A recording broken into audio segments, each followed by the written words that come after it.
ఎక్కడైనా ల్యాండ్ పై ఇన్వెస్ట్ చేయాలని అనుకుంటున్నారా? అయితే ఫ్యూచర్ సిటీలో ఇప్పుడే ల్యాండ్ పీస్ పెట్టుకోండి. పూర్తి వివరాలకు మాకు కాల్ చేయండి.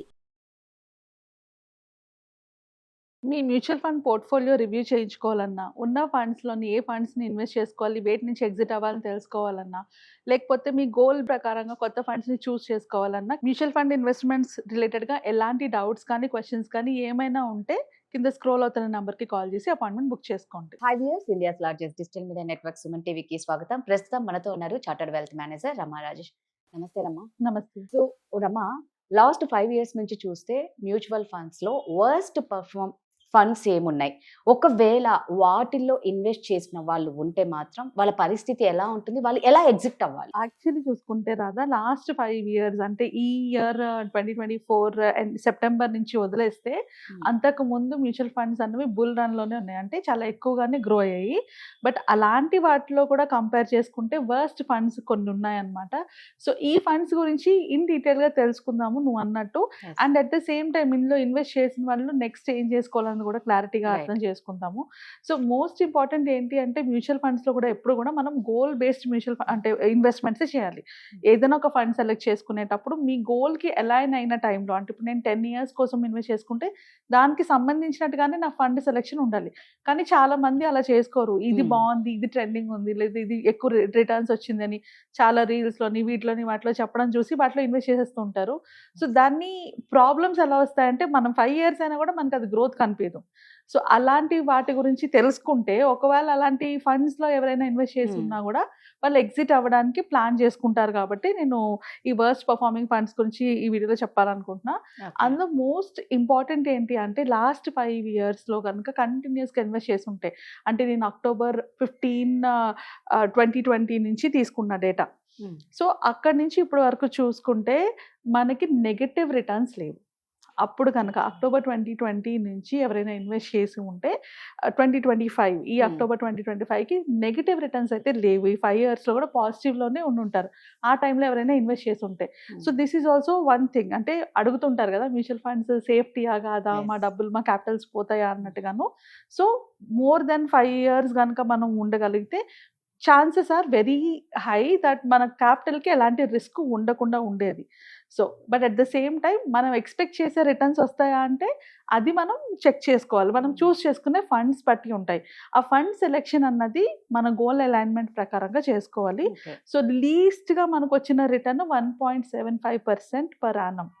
అంటే ఇది ఎఫ్డి కన్నా చాలా తక్కువ రిటర్న్ ఇచ్చింది. ఇలాంటి ఫండ్లో కనుక ఎవరైనా ఇన్వెస్ట్ చేస్తుంటే ఎఫ్డిలో వచ్చేంత రిటర్న్ కూడా దీంట్లో రాలేదు. So this is the least performing. And ఆ టాప్ 10లో ఉన్నది 9% రిటర్న్ వచ్చింది. సో చూసుకుంటే ఇలా ఉంది వేరియేషన్.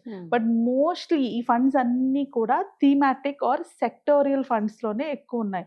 అసలు యాక్చువల్లీ మనకి హైయెస్ట్ రిటర్న్ ఇస్తాయి అని చెప్పేసి సెక్టోరియల్ ఫండ్లో పెట్టుకుంటారు. దానికి చాలా రిస్క్ ఉంటుంది. ఒక సెక్టర్ బేస్డ్ ఇన్వెస్ట్మెంట్స్ మనం ఎప్పుడు చేసినా కూడా ఆ సెక్టర్లో అప్స్ అండ్ డౌన్స్ ఉంటాయి. ప్రతిసారి కంటిన్యూస్గా సేమ్ సెక్టర్ హైలో ఉండదు.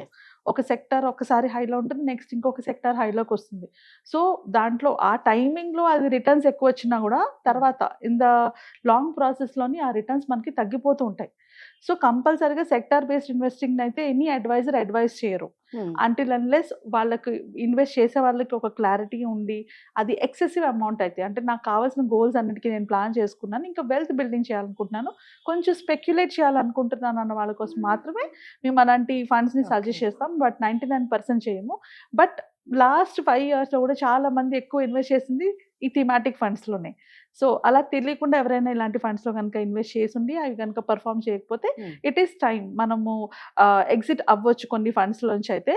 సో ఇప్పుడు ఇన్ డీటెయిల్గా ఫండ్స్ ఏంటనేది తెలుసుకుందాం. టాప్ 10th వర్స్ట్ ఫండ్ వచ్చేటప్పటికి ICICI Prudential global advantage fund of fund. So ఈ ఫండ్ లాస్ట్ 5 ఇయర్స్ నుంచి సిఏజిఆర్ 9.1% రిటర్న్ ఇచ్చింది. ఇది ఫండ్ ఆఫ్ ఫండ్ కేటగిరీస్లోకి వస్తుంది. అండ్ ఎక్కువగా దీన్ని ఫోకస్ చేసింది గ్లోబల్ ఈక్విటీస్ మీద. ఇప్పుడు మనం చూస్తే గ్లోబల్ మార్కెట్ అంతా బాగాలేదు కాబట్టి దీని ఇంపాక్ట్ చాలా నెగిటివ్గా ఉంది. సో బట్ స్టిల్ 9.1% రిటర్న్ ఇదైతే every year last 5 years average అది సిఏజిఆర్ చూసుకుంటే 9.1% రిటర్న్ అయితే ఇచ్చింది. నెక్స్ట్కి వచ్చేటప్పటికి HSBC Asia Pacific dividend yield fund. ఈ ఫండ్ మనకి 8.8% సిఏజిఆర్ ఇచ్చింది లాస్ట్ 5 ఇయర్స్‌లోని. ఇది స్పెసిఫిక్‌గా ఏషియా పెసిఫిక్ ఫోకస్డ్ ఫండ్ అన్నమాట. అంటే ఇది కూడా థీమాటిక్ ఫండే. ఇది కూడా మనకి థీమాటిక్ ఫండ్‌లోకే వస్తది. తర్వాత 8థ్ ప్లేస్‌లో ఉంది Kotak global emerging market fund. ఇది 8.2% సిఏజిఆర్ రిటర్న్ ఇచ్చింది. ఇది కూడా నువ్వు చూసుకుంటే global emerging fund. So mostly ఇవన్నీ ఎక్కువ సెక్టార్స్‌లోని గ్లోబల్ ఎమర్జింగ్ ఫండ్స్‌లోని మనకి తక్కువ రిటర్న్స్ వచ్చినవి. 7th ప్లేస్‌లో చూసేటప్పటికి Franklin India feeder, Templeton European opportunities fund. Again ఇది కూడా గ్లోబల్ ఫండ్‌లోకే వస్తది. ఇది కూడా మనకి 7.7% రిటర్న్ ఇచ్చింది. 5 ఇయర్స్ సిఏజిఆర్ చూసుకుంటే. And HSBC global emerging fund market fund ఇది 7.1% రిటర్న్ ఇచ్చింది. ఫ్రాంక్లిన్ ఏషియా ఈక్విటీ ఫండ్ ఇది 5.4% రిటర్న్ ఇచ్చింది. ఇది టాప్ 5 పొజిషన్‌లో ఉంది. టాప్ 4కి వచ్చేటప్పటికి Edelweiss emerging market opportunities equity offshore fund.